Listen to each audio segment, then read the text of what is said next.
parte. Satanás não tem peito para enfrentar um crente aqui dentro no meio de um fogo como esse. Ele vai querer te pegar depois de amanhã, quando você estiver em casa. Agora deixa eu dizer uma coisa: não abaixa a sua guarda. Ele pode ter poder, mas aquele que está em ti tem todo o poder. Ele pode fazer o que quiser, não pode te tocar, porque maior é o que está em ti do que aquele que está lá fora. Quem acredita nisso agora?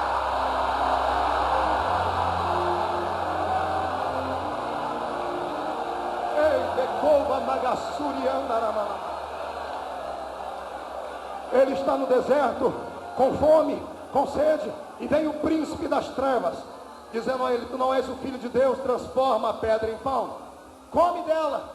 E Jesus olha para ele e diz assim: nem só de pão viverá o homem, mas de toda a palavra que sai da boca do Pai. Uma orelha de Satanás é alvejada e começa a queimar.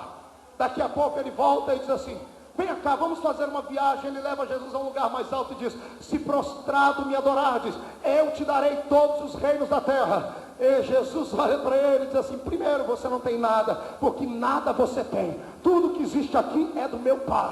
Segundo, a Bíblia Sagrada diz: não terás outros deuses diante de Deus. Você tem que se curvar primeiramente diante do Senhor e unicamente diante dele.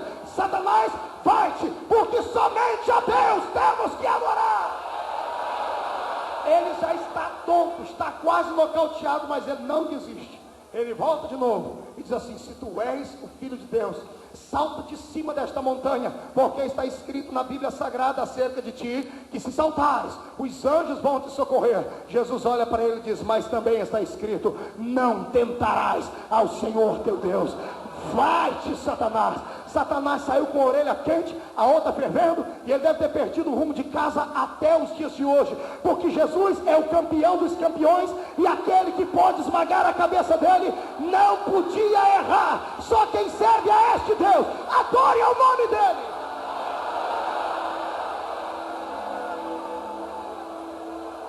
Mas ele não desiste. A luta está empatada. No céu Deus ganhou, na terra quem ganhou foi Satanás. Ele continua, e ele agora começa a instigar os religiosos contra Cristo. E os religiosos partem contra Jesus sem dó e sem piedade.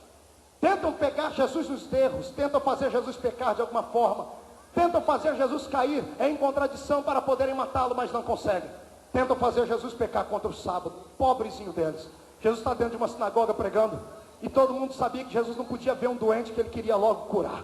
Se tiver algum doente aqui, se prepare, porque daqui a pouco é a hora da sua cura, porque Jesus não pode ver um doente sem curá-lo.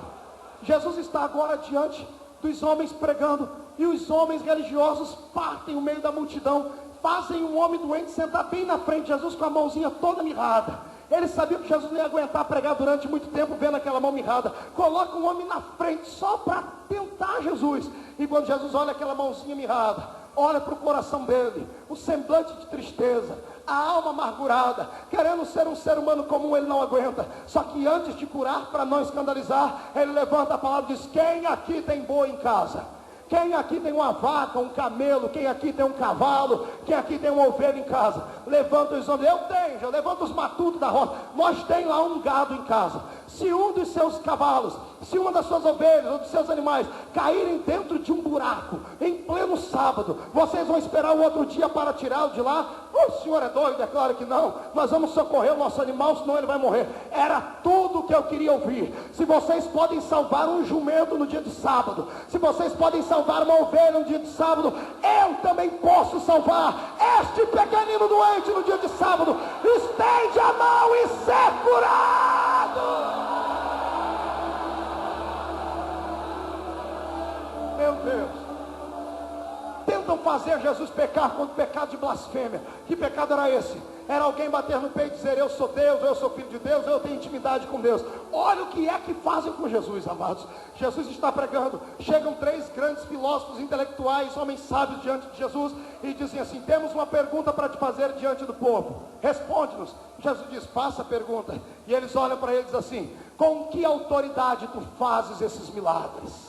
Pergunta capciosa, Porque se Jesus dissesse com a autoridade de Deus, eles gritariam blasfêmia e matariam Jesus ali. Se Jesus dissesse que era com a autoridade de homens ou que era com a autoridade pessoal dele, eles chamariam ele de feiticeiro e ele seria morto à base de pauladas e pedradas. Então Jesus não podia responder. Então, na sabedoria que havia nele, ele chama os homens e diz: eu respondo para vocês, se vocês também me responderem uma pergunta. Os três oram, é claro, nós já havíamos preparado para isso. Um tinha anel de teologia no dedo, o outro era doutor em divindades, o outro era mestre nas coisas ocultas. Pode perguntar qualquer coisa. Os bestas pensavam que Jesus ia perguntar coisa de teologia. Pensavam que Jesus ia perguntar assim: em que ano o Mar Vermelho foi aberto? Qual a madeira que Moisés usou para adoçar a água quando estava amarga? Eles pensavam que Jesus ia perguntar coisas terrenas. E Jesus olha para eles e diz: a pergunta é simples: o batismo de João é dos homens ou é de Deus? Quando um deles vai responder, os outros dois tapam a boca deles. Calma, infeliz, não responde antes da hora não. Vamos pensar, dá um minutinho, Jesus. Reúne os três e aí? Simples, é só falar que o batismo de João não é de Deus, é dos homens. Aí eles dizem: mas se falarmos que é dos homens, o povo vai querer matar a gente, porque eles acham que João é profeta. Então vamos falar que é de Deus. Se falarmos que é de Deus, os homens vão dizer assim: por que é que nós não acreditamos no batismo de João? Então a que conclusão chegamos? Perdemos. Com ele não dá. Chegam diante de Jesus e dizem: Jesus, nós não podemos responder para ti acerca desse negócio. Jesus dá um sorrisinho que era só dele e diz: se vocês não podem me responder, eu também não respondo a vós. Com que autoridade é esta que eu faço esses milagres? O diabo está desesperado, porque não há quem toque nesse Cristo, não há quem toque nesse homem, nem em palavras, nem em gestos. Tentam fazer ele pecar contra o Estado. Chega alguém e diz: o senhor, é lícito pagar tributo a César? Jesus diz: me dá uma moeda aqui. De quem é essa efígie que está aqui? É de César. Dê a César o que é de César, mas dê a Deus o que é de Deus. Diga ao seu irmão: nosso Cristo é um campeão. Só quem serve esse Cristo campeão, jogue a mão para cima e glorifique.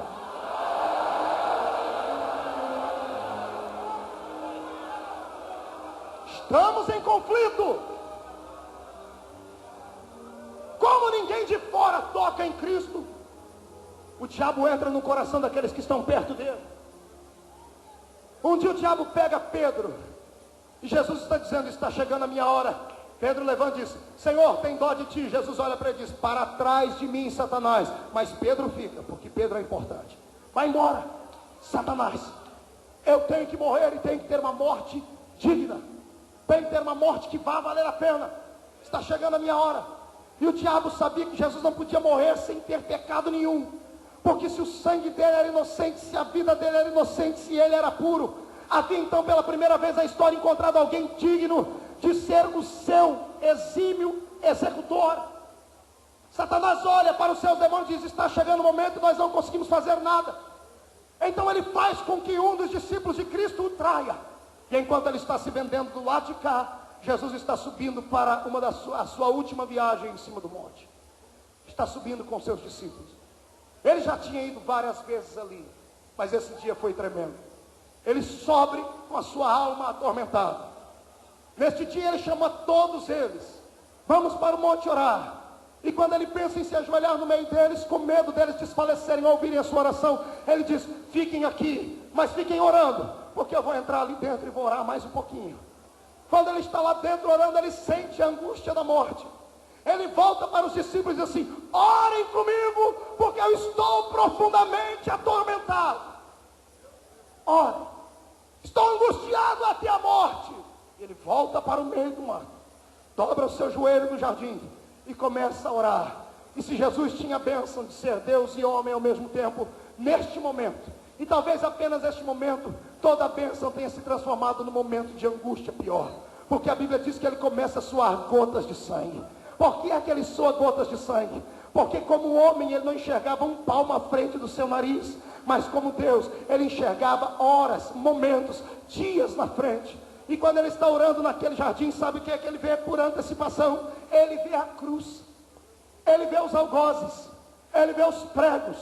Ele vê os cravos.